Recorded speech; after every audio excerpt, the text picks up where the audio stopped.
Salut tout le monde, j'espère que vous allez bien, bienvenue dans cette nouvelle vidéo. Aujourd'hui on est au PAL, allez je vous emmène avec moi, c'est parti.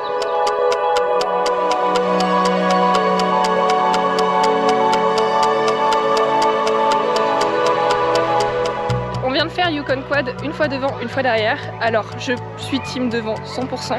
Après quand je l'avais fait derrière il était encore froid, c'était le matin. Là honnêtement il est 17h, hein, même 17h30, donc il est super chaud, il est incroyable, je vous jure, je l'adore, il est vraiment incroyable.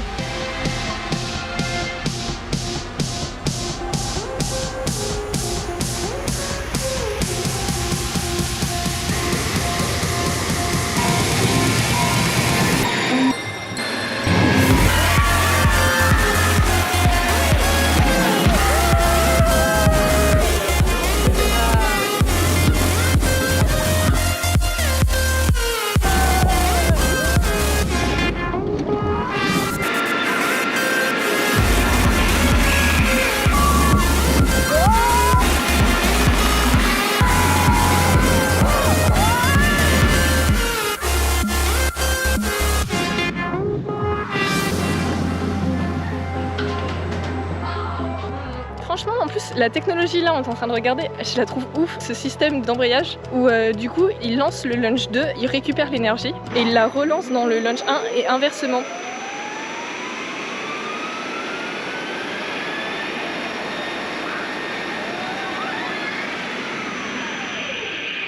Vraiment cette technologie me fascine. Surtout quand on connaît un peu l'énergie que ça peut utiliser un coaster, ce qui n'est franchement pas anodin. Les petites économies comme ça, moi je les félicite mais grandement.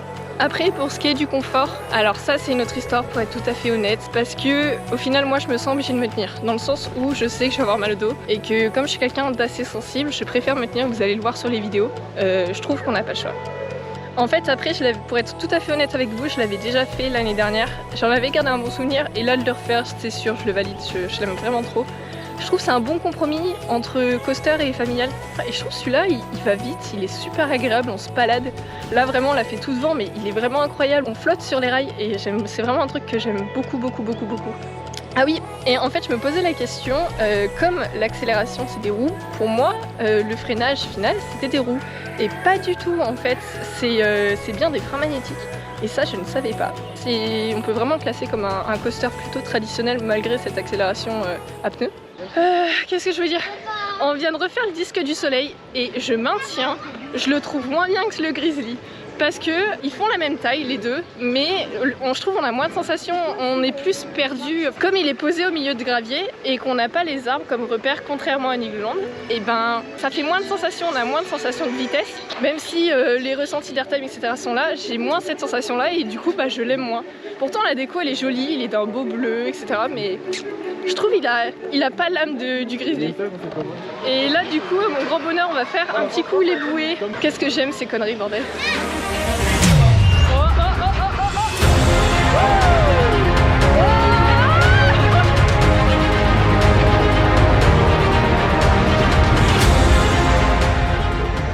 Bon allez on fait un petit truc calme, on va faire le King Kong.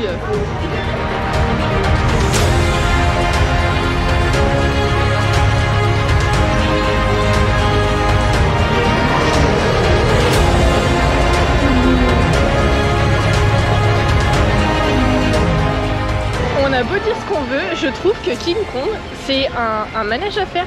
En fait, je sais pas comment vous dire ça, la technologie, genre le ride en lui-même est inutile, mais la technologie et l'idée est tellement incroyable. Franchement, faites-le si vous avez l'occasion. C'est vraiment nul, hein. Franchement, vous allez le voir sur les vidéos, on se fait chier quoi. Mais juste pour le gars a eu l'idée de faire ça, je trouve ça vraiment incroyable. En vrai de vrai, Champifolie, je suis assez mitigée dans le sens où bah après, je pense que ça peut. La technologie déjà des pistolets c'est la même que celle à Fantasyland et j'aime pas cette technologie, je la trouve pas agréable, la tenue en main. Mais oui, non mais oui, tu tires du glaçon, bah oui c'est le cas de le dire ouais. Mais vraiment la technologie je trouve c'est pas ergonomique. Déjà les pistolets ils sont très difficiles à tenir en main et en plus du coup tu tires dessus donc c'est vraiment pas agréable. Après par contre les écrans ça c'est un grand oui. Franchement il n'y a pas de lunettes 3D, Dieu merci il n'y a pas de lunettes 3D. Du coup c'est très agréable. Attendez je vais mettre mes lunettes. 12 seconds later. La technologie des écrans sont vraiment très agréables, ça, il n'y a pas de souci, le 3D est bien réalisé. Faut regarder ce qui est écrit dans la file d'attente pour comprendre ce qui se passe. En fait, ils expliquent que les champignons, quand ils ont peur, ils se multiplient. Là, il y a des bulldozers qui débarquent dans la forêt des champis et du coup, c'est pour ça qu'il y a une attaque de champis. Alors, en vrai, je trouve le message est bien, sauf que quand on est petit, du coup, on ne comprend pas parce qu'il faut lire, il n'y a aucune bande audio pour ça. Je trouve ça un petit peu dommage. Mais disons que le thème peut être bien trouvé, sachant que le pal est très animalier, etc. Pourquoi pas. Ce qui est génial, c'est que si vous regardez bien et que vous avez l'œil attentif, il y a deux endroits où il y a des références Nigloland. Il y en a une où c'est un sticker qui est dans le décor réel et il y en a une qui est dans le décor virtuel. En fait, dans l'écran, notamment sur un poteau, vous verrez, il y a Nigloland. Alors, je trouve ça génial d'avoir des petits clins d'œil comme ça entre parcs qui sont trop mignons. Même du coup, ils ont réussi à mettre un petit peu de décor réel juste aux bons endroits parce qu'au final, c'est un carré, hein. C'est vraiment tout petit. Mais assez de décor réel pour nous garder en immersion, même si au final, c'est des zones très lumineuses et que c'est pas séparé par des rideaux ou ce genre de choses. Du coup, on voit les wagons entre eux. Après, en soi, moi je trouve ça pas gênant. En fait, ça va être les pistolets pour moi les points négatifs. Ça a l'air de mal tenir quand ils l'enclenchent et du coup, ils font que tomber. Alors pareil, ça c'est nul. Enfin, franchement, les gars, dimensionner un truc pour bien mettre les pistolets, franchement, le constructeur il a pas géré. Surtout que c'est très à confusion. L'enceinte est un support pour mettre le pistolet. Ah oui, tu mets. Et j'ai vu beaucoup de personnes qui se trompaient d'emplacement. Ah ouais, mais ça par contre, ah oui, du coup la musique je la trouve super agréable pour le coup. Oui. Je trouve elle est bien. Et les références, truc, par contre les références Parc Adam, on s'est à souligner ça. Et c'est un truc qu'il devrait de plus en plus développer, ça renforce le lien entre les parcs. Et ça encourage les gens à aller voir ailleurs, je trouve ça cool.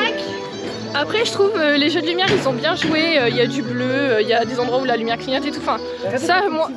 Mais bah non justement j'arrête pas, c'est le but. Non ça par contre je trouve ça bien joué, en vrai de vrai. Alors je connais pas le budget, faudrait que je regarde, je suis curieuse tiens. Bonne question, mais l'avantage c'est que c'est pratiquement une attraction je crois qui est pratiquement 100% française. Ouais, ah ouais. Parce que le designer qui a fait l'attraction, le designer de tout ce qui est décor, tout ça, et celui-là qui a fait Pirates in Batavia Europa Park, et les montgolfières de Niglo, c'est Morgan Fix. C'est Triotech qui a fait la vidéo et Mold Motion, un truc Ball Motion, c'est un truc au Canada qui ont fait ça. Sympa. Donc c'est un produit, on va dire, un peu 100% français. Ça c'est cool par contre. Hein. Et le pal, je trouve qu'ils sont beaucoup dans une démarche comme ça. Il y a du lion, les flumes, le petit soquet ou le grand soquet, Tigrera, les coasters, tigres, tout ça. T'as beaucoup de soquets quand même. Sauf là, ça Nintamind, mais... Ouais, mais c'est bien. A few moments later. Allez. Acheter français, ça mouille bien. Du coup, Azteca, en manège, je l'adore. En plus, on a trop de chance, je vous jure, le parc, il est vide. On l'a fait 2 fois en boucle, sachant que la première fois, on n'a pas attendu, on est passé tout devant et tout. Enfin, c'est vraiment, là, c'est royal. Le parc, il est vide de chez vide. On est un mercredi, c'est incroyable.